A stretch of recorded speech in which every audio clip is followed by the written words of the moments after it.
بسم اللہ الرحمن الرحیم۔ مغفرت، رحمت، برکت کی پھوار بس ہونے والی ہے۔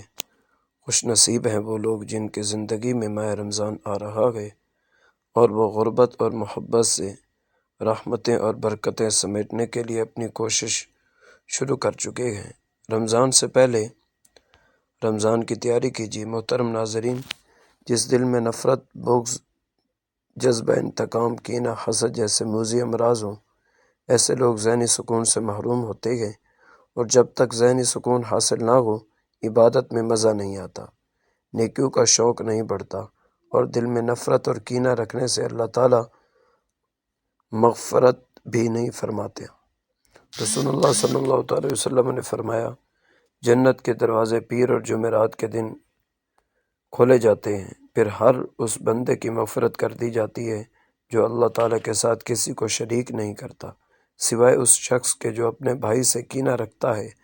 پھر کہا جاتا ہے کہ ان دونوں کو دیکھتے رہو یہاں تک کہ باہم راضی ہو جائیں۔ دونوں کو دیکھتے رہو یہاں تک کہ باہم راضی ہو جائیں۔ ان دونوں کو دیکھتے رہو یہاں تک کہ دونوں باہم راضی ہو جائیں۔ لہٰذا رمضان سے پہلے اپنے دل کو ان اذیت دینے والی مصروفیات سے فارغ کر لیں اور اپنے دل کو ہر قسم کے انتقامی کارروائیوں سے ستھرا کریں۔ لیکن کیا کریں، نفرت، غصہ، احمد اور انتقام لینے کی آگ بہت شدید ہوتی ہے۔ تو حل بھی موجود ہے۔ اپنی محبت اللہ تعالیٰ سے مضبوط کریں، اور محبت جب مضبوط ہوتی ہے، جب ہم قربانی دینا سیکھ جاتے ہیں، اور محبت ہمیشہ قربانی مانگتی ہے۔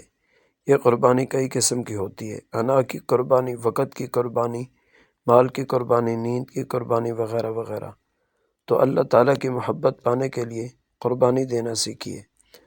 اپنے سارے گئے پرانے دکھ اور سکھ کے معاملات اللہ تعالیٰ کے احکامات کے مطابق کریں۔ تو اب کرنے کا کام یہ ہے کہ جن پر غصہ ہے انہیں معاف کر دیں، اور جنہیں آپ پر غصہ ہے ان سے معافی مانگ لیں۔ جن اپنوں سے آپ ناراض ہیں، نفرت کرنے لگ گئے ہیں، حسد کا شکار ہیں، ان کی طرف صلح کا پیغام بھیج دیں۔ ہے تو بڑا ہی مشکل کام ہے یہ، لیکن کر گزریں، کیونکہ آپ کر سکتے ہیں۔ اگر اللہ تعالیٰ اور رسول اللہ صلی اللہ علیہ وسلم سے محبت ہے تو اپنی ناراضگی، غصہ 3 دن سے آگے نہیں لے کر جائیں۔ رسول اللہ صلی اللہ علیہ وسلم کا بتایا ہوا طریقہ اپنائیں۔ سلام میں پہل قریب کے رشتے ہوں یا دور کے رشتے ہوں، وہ جواب دیں یا نہ دیں، آپ اللہ کی رضا کی خاطر یہ کام کر گزریں، اور اس کا صلہ بھی اللہ ہی سے مانگیں، کسی انسان سے نہیں، اور بے شک اللہ بہترین صلہ دینے والا ہے۔ حضرت سیدنا انس رضی اللہ تعالیٰ عنہ فرماتے ہیں، شعبان کا چاند نظر آتے ہی صحابہ کرام علیہم رضوان تلاوت قرآن پاک کی طرف خوب متوجہ ہو جاتے، اپنے اموال کی زکوٰۃ نکالتے تاکہ مساکین مسلمان ماہ رمضان کے روزوں کے لیے تیاری کر سکیں۔ تمام قیدیوں کو طلب کر کے جس پر حد یعنی شرعی سزا جاری کرنا ہوتی اس پر حد قائم کرتے، بقیہ میں جن کو مناسب ہوتا انہیں آزاد کر دیتے، تاجر اپنے قرضے ادا کر دیتے، دوسروں سے اپنے قرضے وصول کر لیتے۔ یوں ماہ رمضان المبارک سے قبل ہی اپنے آپ کو فارغ کر لیتے، اور رمضان شریف کا چاند نظر آتے ہی مل کر کے بعض حضرات اعتکاف میں بیٹھ جاتے۔ آقا کا مہینہ رمضان المبارک کی تیاری کے حوالے ہے۔ صحابہ کرام علیہم رضوان کا انداز ہم عاشقان صحابہ و اہل بیت کے لیے لائق تقلید اور قابل پیروی ہے۔ ہمیں بھی ان کی پیروی کرتے ہوئے رمضان المبارک کی تیاری اس طریقے سے کرنی چاہیے کہ قرآن پاک کی تلاوت شروع کر دینا، اپنے اموال کی زکوٰۃ نکالنا، قرضے ادا کر دینا، دوسروں سے اپنے قرضے وصول کر لینا، اور رمضان المبارک سے پہلے ہی خود کو فارغ کر کے پورے ماہ کے اعتکاف کے لیے خود کو تیار کر لینا چاہیے۔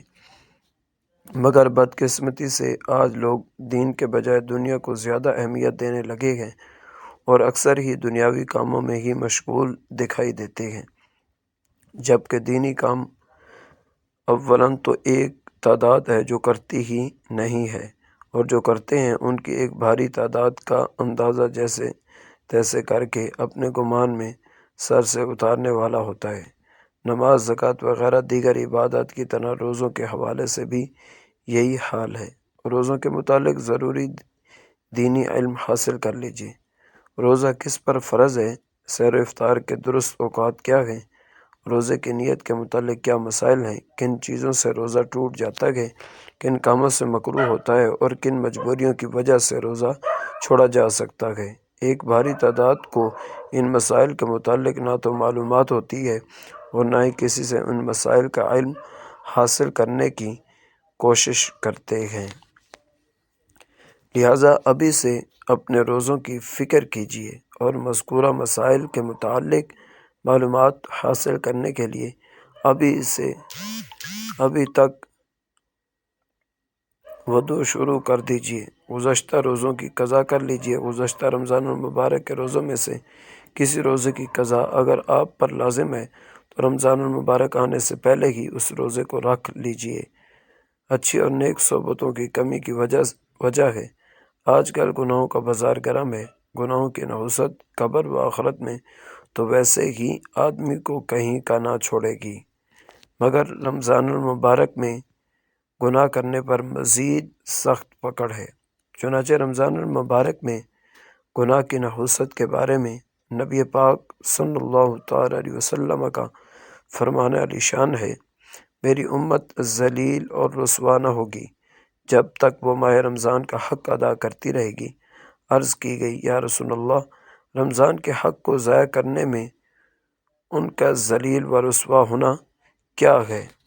فرمایا، اس ماہ میں ان کا حرام کاموں کا کرنا، بس تم تمام رمضان نشر کے معاملے میں ڈرو، کیونکہ جس طرح اس ماہ میں اور مہینوں کے مقابلے میں نیکیاں بڑھا دی جاتی ہیں، اسی طرح گناہوں کا بھی معاملہ ہے۔ گناہ چاہے ظاہری ہوں یا باطنی ہوں، سب کا ارتکاب ناجائز و حرام اور جہنم میں لے جانے والا کام ہے۔ لہٰذا خود کو ذلیل اور رسوا ہونے سے بچانے کے لیے رمضان المبارک پر آنے سے پہلے ہی ان تمام گناہوں کے بارے میں علم حاصل کرنا اور ان سے خود کو بچانے کی کوشش کرتے رہنا لازمی ہے۔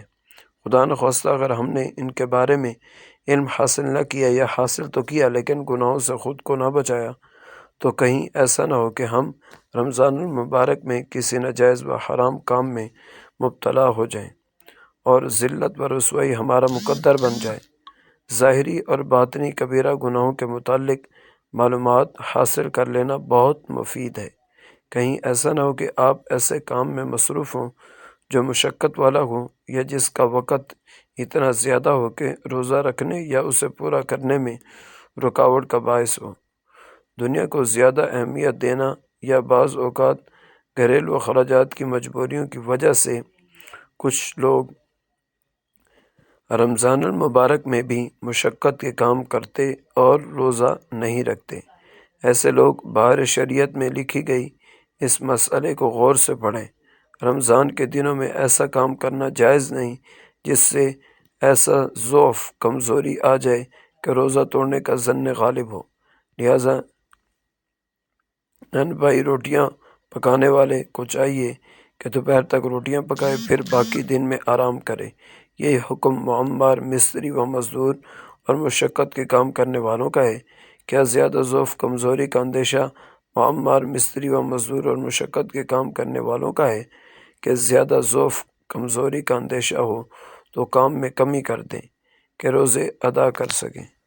بہر شریعت آنے والے لمحات و معاملات کی پہلے سے ہی تیاری کر لینے والوں کو دنیا عقل مند شمار کرتی ہے۔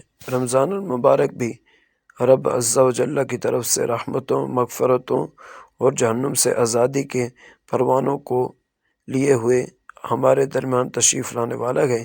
لہٰذا میری تمام عاشقان رسول سے فریاد ہے کہ عقل مندی کا ثبوت دیتے ہوئے رمضان المبارک کی تعریف آوری سے پہلے ہی اس کی تیاری پر توجہ دیجیے اور رمضان المبارک کے قدردانوں میں اپنا نام لکھوائیے۔ اللہ عز و جل سے دعا ہے ہمیں رمضان کی برکتوں سے خوب مستفید ہونے کی طاقت و توفیق مرحمت فرمائے، آمین ثم آمین۔ اگر ویڈیو اچھی لگے تو اس کو لائک کریں اور اپنے دوست احباب کے ساتھ اس کو شیئر کرنا نہ بھولیے گا۔